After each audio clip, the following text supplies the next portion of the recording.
রাসূল সাল্লাল্লাহু আলাইহি ওয়াসাল্লাম এর সম্মানিত পিতার নাম আব্দুল্লাহ, মাতার নাম আমিনা, দাদার নাম আব্দুল মুত্তালিব বিন হাশিম এবং নানার নাম ওয়াহাব বিন আব্দুল মানাফ। মহানবী সাল্লাল্লাহু আলাইহি ওয়াসাল্লাম এর শৈশব এবং কৈশোর কালের কিছু তথ্য জেনে আসি। তৎকালীন আরবদের রীতি ছিল যে তারা মরুভূমির মুক্ত আবহাওয়ায় বেড়ে ওঠার মাধ্যমে সন্তানদের সুস্থ দেহ এবং সুঠাম গড়ন তৈরির জন্য জন্মের পরই দুধ পান করানোর কাজে নিয়োজিত বেদুইন মহিলাদের কাছে দিয়ে দিতেন এবং নির্দিষ্ট সময়ের পর আবার ফেরত নিতেন। এই রীতি অনুসারে মুহাম্মদ সাল্লাল্লাহু আলাইহি ওয়াসাল্লামকেও হালিমা বিনতে আবু জুয়াইবের হাতে দিয়ে দেওয়া হয়। এই শিশুকে ঘরে আনার পর দেখা যায় হালিমার সচ্ছলতা ফিরে আসে এবং তারা শিশুপুত্রকে সঠিকভাবে লালন পালন করতে সমর্থ হন। তখনকার একটি ঘটনা উল্লেখযোগ্য। শিশু মুহাম্মদ কেবল হালিমার একটি স্তন পান করতেন এবং অপরটি তার অপর দুধবাহের জন্য রেখে দিতেন। 2 বছর লালন পালনের পর হালিমা শিশু মুহাম্মদ সাল্লাল্লাহু আলাইহি ওয়াসাল্লামকে আমিনার কাছে ফিরিয়ে দেন, কিন্তু এর পরপরই মক্কায় মহামারী দেখা দেয় এবং শিশু মুহাম্মদকে হালিমার কাছে ফিরিয়ে দেওয়া হয়। হালিমাও চাচ্ছিলেন শিশুটিকে ফিরে পেতে, এতে তার আশা পূর্ণ হলো।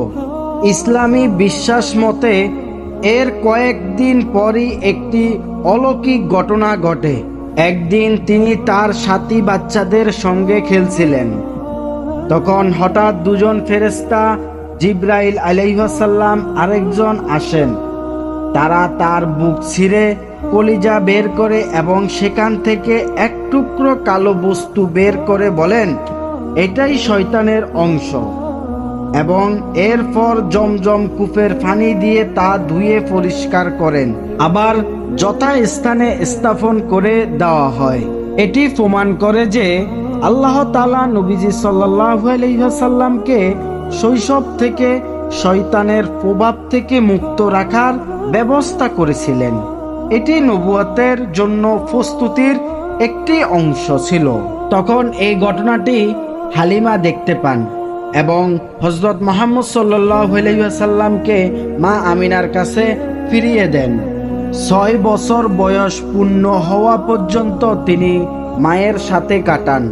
এই সময় একদিন আমিনার ইচ্ছা হয় ছেলেকে নিয়ে মদিনায় যাবেন, সম্ভবত কোনো আত্মীয়ের সাথে দেখা করা এবং স্বামীর কবর জিয়ারত করাই এর কারণ ছিল।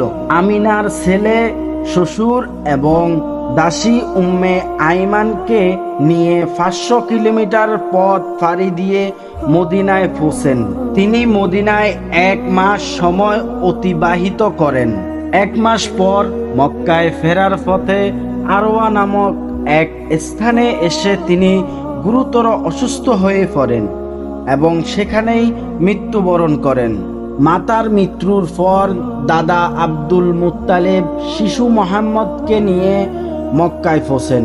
এরপর থেকেই দাদাই মুহাম্মদের দেখাশোনা করতে থাকেন এবং মুহাম্মদ সাল্লাল্লাহু আলাইহি ওয়াসাল্লাম এর বয়স যখন 8 বছর 2 মাস 10 দিন, তখন তার দাদাও মারা যান। মৃত্যুর আগে তিনি তার পুত্র আবু তালিবকে মুহাম্মদের দায়িত্ব দিয়ে যান।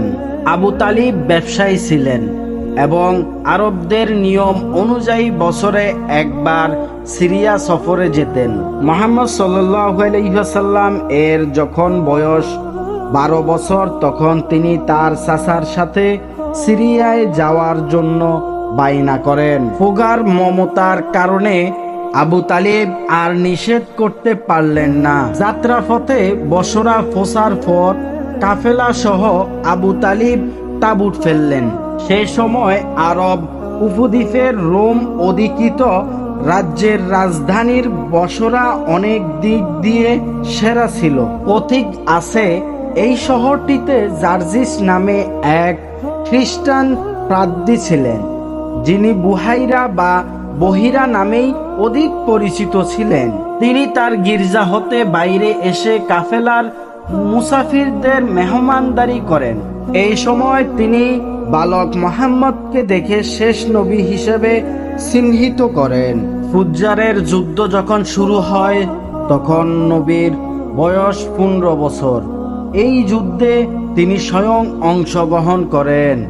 যুদ্ধের নির্মমতায় তিনি অত্যন্ত ব্যথিত হন, কিন্তু তার কিছুই করার ছিল না। সেই সময় থেকে তিনি কিছু একটা করার জন্য চিন্তাভাবনা শুরু করেন।